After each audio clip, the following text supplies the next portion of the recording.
Hi everyone, 132Tano here, the internet's busiest music nerd, and it's time for a review of these new Drake albums, Maid of Honor and Habibti. Rapper, singer, songwriter, Drake. Yes, he has some new music out, and I have just reviewed some of it with a full video devoted to his most recent and 9th album, ICEMAN, which I have a lot of thoughts on. I think it is the worst of his core projects, meaning most disappointing insofar as like what we understand a normal Drake album to be, not some weird side quest, collab, mixtape, anything like that. The record in my view is nothing but mediocre beats, one-note songs, sketchy ideas lumped together with these haphazard beat switches, much of it serving as the foundation for every dated retort and catty vendetta piece he's been dying to put out there into the world since he lost the beef to Kendrick Lamar in 2024. But despite Drake prioritizing his bitter and hurt feelings over care, artistry, and substance on this record, him and his team clearly went into this new album cycle with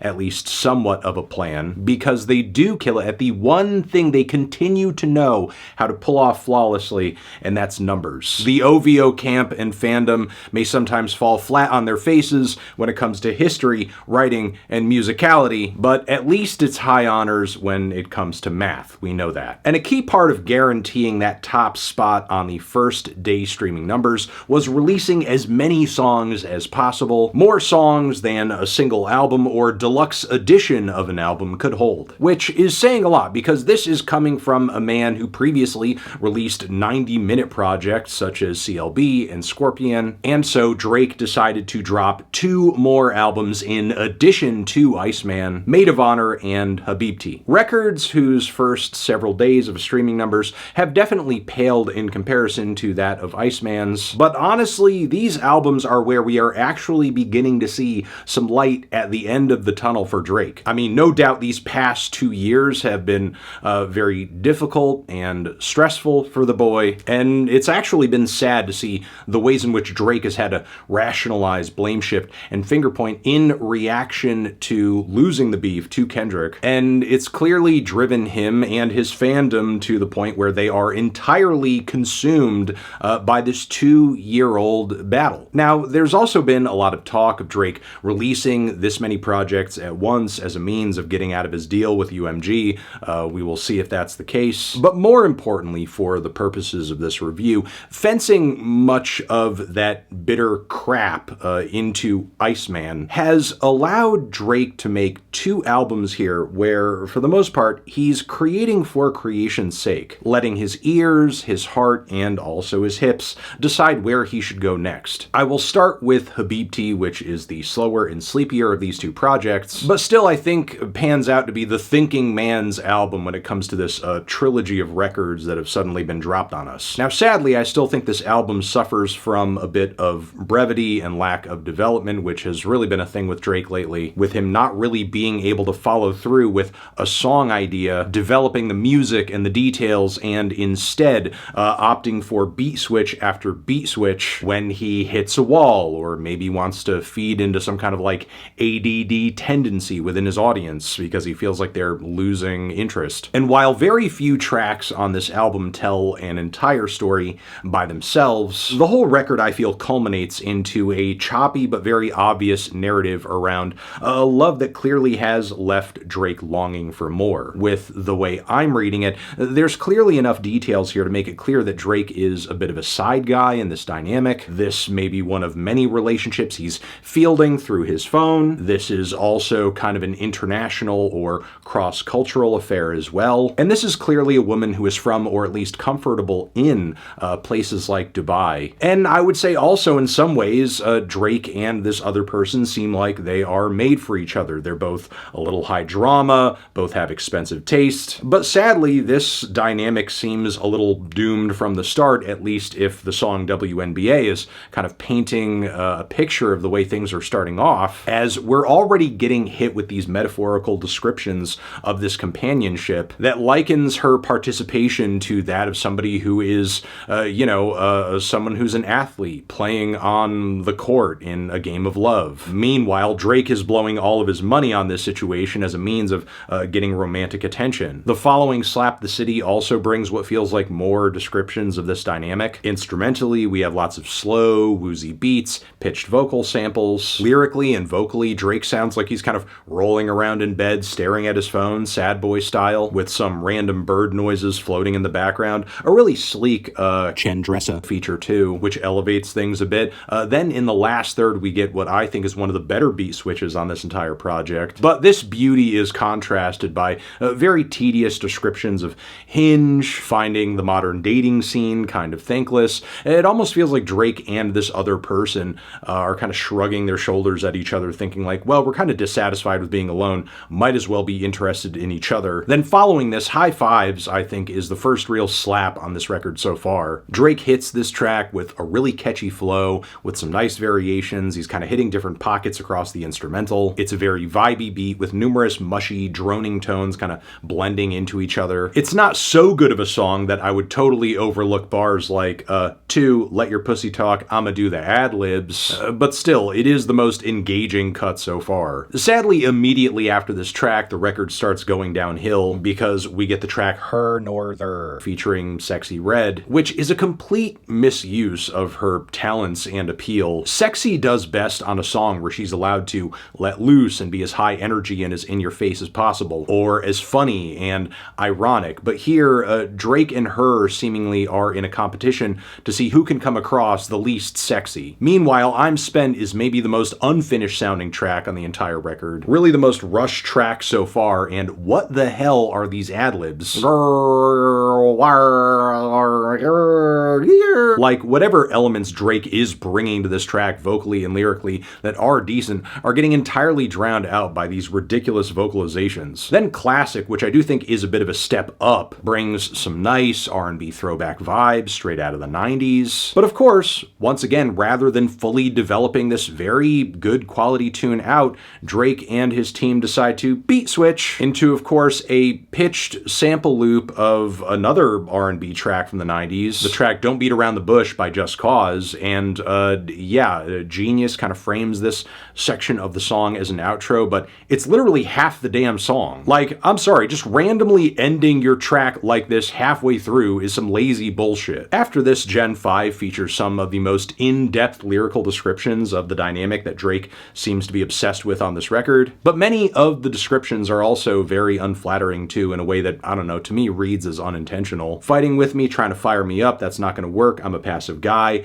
I know that I'm treating you better than him, cause you do not come home with no blackened eye. I should also mention, and I know I call you my baby girl, no wonder that you've been feeling pacified. Yeah, I'm envisioning you as a baby. Love that for Drake. Like, I know for a lot of Drake's fans, this album's kind of being pitched as the one for the ladies, but what solace are self-respecting women supposed to take from this record's mediocre side guy dynamics being laid out with, well, I know you have things better over here because I'm not beating you? This sounds like the inner monologue of a high school football team captain who's 2 years out from an unplanned pregnancy. Lyrically, the song White Bone lays things out on the table even further, and I think does a better job. It's a dark, genuine moment with some interesting minor details of this woman and their relationship, though I don't think Drake does a great job of making a case for her staying or for his side of the story with bars like, I'm the only Don you know other than Julio, and insurance on the dick if you want, cover me with Geico. I don't know, could have been a lot of reasons it didn't work out. Maybe one of them was that she was interested in somebody who didn't have the sense of humor of a high school sophomore. After this, though, Fort Worth comes through, which is one of my favorite tracks on the record. It's a kind of a trip down memory lane, a narrative switch, with Drake going back to the earliest years of his career, describing playing shows in places that he would probably never perform in now. One particular Connecticut spot gets a shout out where if you actually go there today, there's pictures of that particular performance like plastered on the inside of the venue. And while I don't think this track has an amazing tune at the core of it, at the very least it does like have a really cool sort of vivid picture of Drake's life at a point in time when you know, things were more peaceful but also confusing. The closing track lyrically has some interesting thoughts within its many bars, but again, doesn't really culminate or get structured out into a very cohesive or interesting song. And that's really my problem with the record overall. It does have a focused vibe, and I think enough consistent themes to turn it into a narrative that's actually like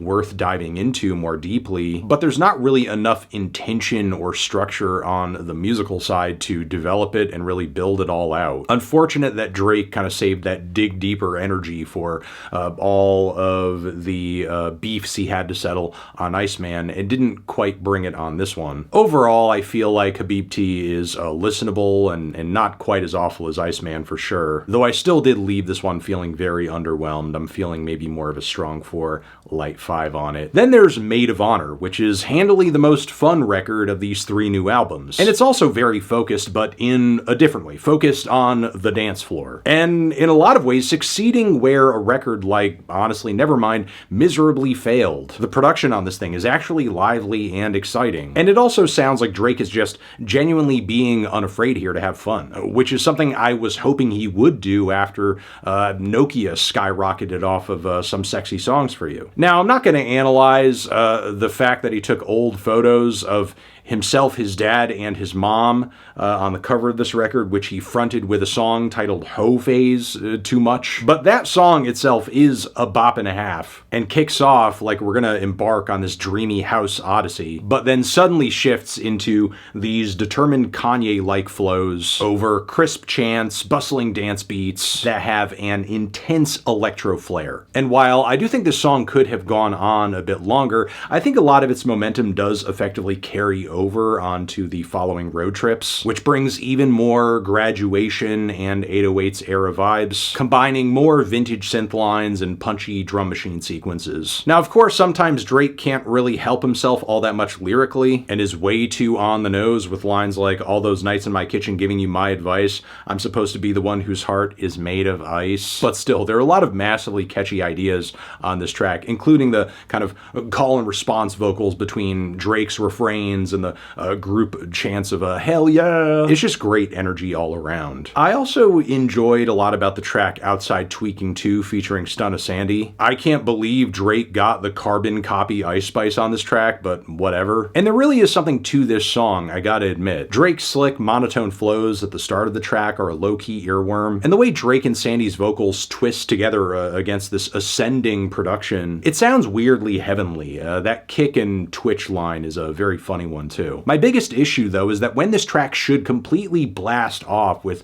either a huge hook or a really loud wall of sound something, it instead decides to go into a sleepy interlude until it just fizzles out into nothing. Like, why? You built up all that momentum for a very mild finish. At least the song Cheetah Print with Sexy Red is a blast, though I know this song has really been like one of the most polarizing of this ICEMAN era. Look, personally, I find the cha-cha slide interpolations to be very unserious and self-aware, and it just feels like Drake and Sexy Red are coming together in a way that just feels like they're just trying to be funny on purpose and just very silly. The production brings big Africa Bambaataa Planet Rock vibes. I could honestly see the club going nuts on this one if Drake's fans and casual listeners alike were able to just kind of, I don't know, loosen up a bit and not overthink what's being done here. Now, all these songs, in my view, come together into a pretty strong first leg, but Drake going into a direction where he is intentionally letting loose with some dancey, lighthearted, feel-good vibes also means he is going to be tempted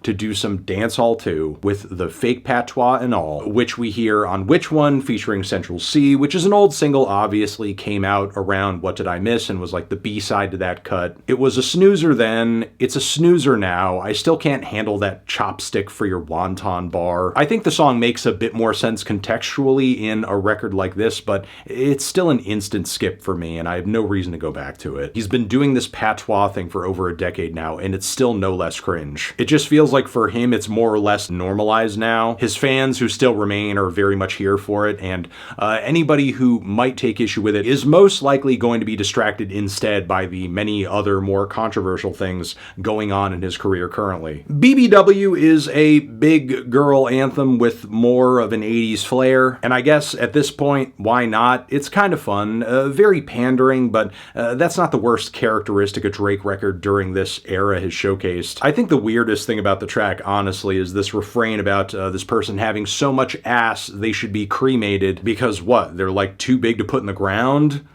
Like, that's not a compliment. I love the song True Bestie, though. This one is a banger. The production definitely carries. So does this little feature refrain from iconic Sabi. The energy she brings to the track is incredible. Again, though, it's just one of several songs on the record that I just wish was longer. I mean, this is a dance album. No, dance it out, extend it out, get the grooves going and bring it up to a fiery intensity. From here, the closing leg of the record is a bit of a mixed bag. Contrasting True Bestie, you have this little interlude moment, and then also New Bestie, which is another very low-key, sleepy, forgettable, watered-down dancehall cut, which you've heard Drake do again and again and again at this point. He's not really adding any variation or exploration to this sound as he continues to attempt it. The song Q&A is a vibe for sure, but goes nowhere fast. The song Stuck, I think, could have built up a little bit more, but at its core, it's a very catchy, very snappy little kind of R&B, New Jack swing tune. I could totally hear him like leading an old school boy band on this one. The song Goose and the Juice essentially feels like maybe 5 or 6 Weeknd songs that already exist. And then the closing track on here is maybe the biggest surprise, as it sees Drake singing against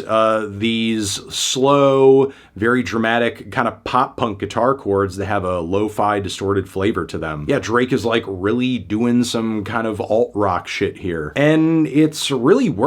The only thing the song is truly missing is like a big blow up at the end with some guitars and drums. But even though the track like is very minimal in a way, I do think it is fitting for the end of this album as Drake kind of like, you know, lays out these visuals about a girl who is passed out on the floor in the bathroom because she went a little too hard with the drugs, with the drinking. This song doesn't sound too much like a party because at this point the party's over, which again, anticlimactic but thematically fitting finish for this record, which honestly showcases more thought in terms of like tying things up than what Drake brought to Habibti or ICEMAN itself. And that, with many other things, I think makes Maid of Honor the most enjoyable album of the three. Gonna stamp this one with a light to decent 6. And those are essentially my thoughts on these two albums, which again, I will leave this review by saying, I hope that what these records kind of signify is that Drake actually does have the capacity to move on and create music for the sake of music, or I don't know, for the sake of some other third thing that is not his ego or a score that he has to settle. That would be nice. Also, what would be nice is a little bit more forethought when it comes to the structure and the songwriting on a lot of these tracks. But the intentions going into these albums, even if they are a little bit shorter and more scant than what ICEMAN had to offer, the energy here is a lot more palatable and enjoyable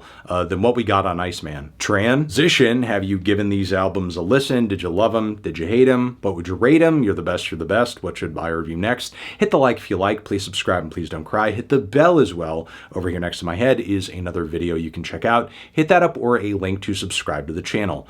Anthony Fantano, Drake, forever.